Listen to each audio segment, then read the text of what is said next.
Hello, Andrea from Chasing Whimsy. I have been asked to show how the Puppet Warp tool works. This is a really cool tool that I believe is available in CS5 or higher. It may be available before that somewhere else, but I could be wrong. CS5, I think, is where it was first introduced. Anyway, and you find it up under the Edit button.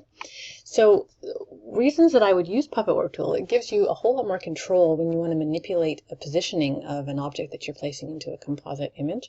I often use this little deer when I have fairies that are maybe sitting up on the mushroom reading a story or laying down or something, and I want him laying beside them, but I need him to be looking up rather than looking down. I like the rest of his position, but the head isn't in the right place. And Puppet Warp tool is amazing because it gives you the ability to alter these images where you want them.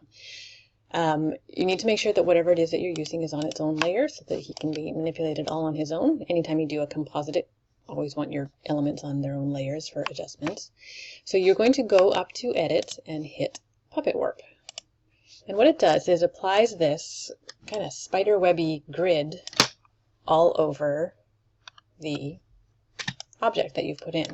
And what this basically does is gives you all these little joints, basically, that are following the contours of the object and allows you to move very small areas and affect little places just by how you place points on this grid. So you have this little push pin tool, and to place a point you just click. To get rid of a point you hit Alt and click and it will get rid of it.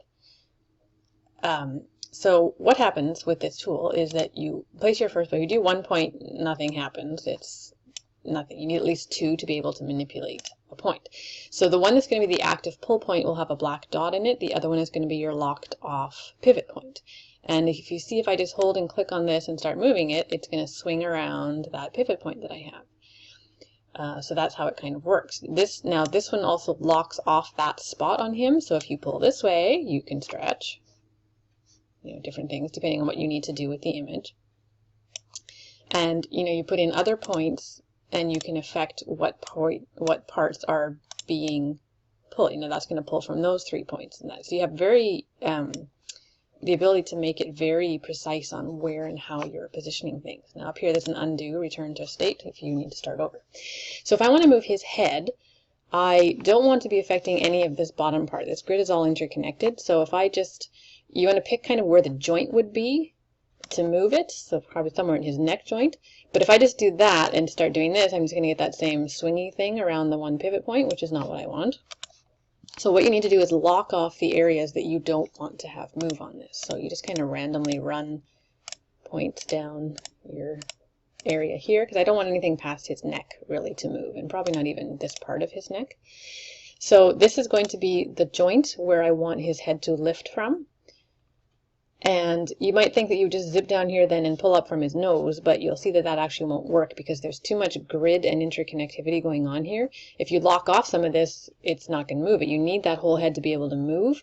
But if you just pull from here, yes, you can start doing it, but see what it's starting to do to his nose? It can't. It's pulling too much because of how it's interconnected with the web of that. So that spot is not going to work in order to do it where you want it. So lock off again what you don't want. Oops. Now see, I clicked and pulled and it moved. Careful with doing that. Lock, lock, pivot point. Okay, so I have found that when I want to move a head, pulling somewhere right around here in the forehead usually gives me the best result. So I'm going to put a point kind of right on the edge of his head there. And I basically want it, this is the point I'm going to be pivoting off of. It's the closest point. It'll pivot off the closest point to your active dot. And I basically want to pull it up in sort of a circular, keeping the distance the same from that pivot point. So here we go. You can be pulling it back a little bit too.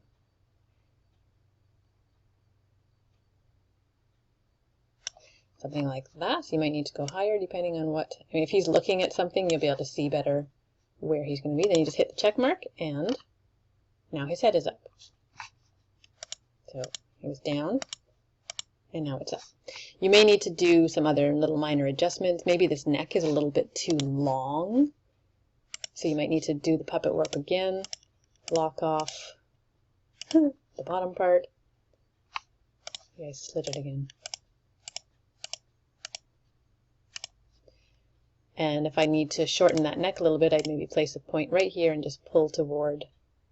You can even tip it up a little bit more like that and get it exactly where you need to have it positioned so it looks most natural.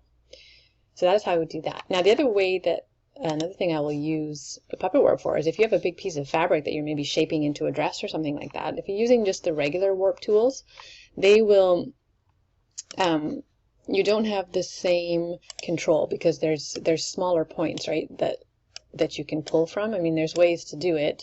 And you've got these little slide tools and stuff that can do different things, but it affects way more of the image because the grid is so big. So if you apply the puppet warp grid to that image instead, you have, again, hundreds of little joints that you can work with. So if you need to work in very small areas, say I have a leg that I'm trying to shape this around, I want to lock off a whole bunch of this over here that's not going to move. But if I want to be able to move just a very tiny area in here, I can do that by where I lock off spots. So I can shape this very easily around something exactly the way I need it to be without affecting more of the image. So maybe this curve right here, I want to be able to do that particular curve. I don't want to move anything else but this curve. Whoops.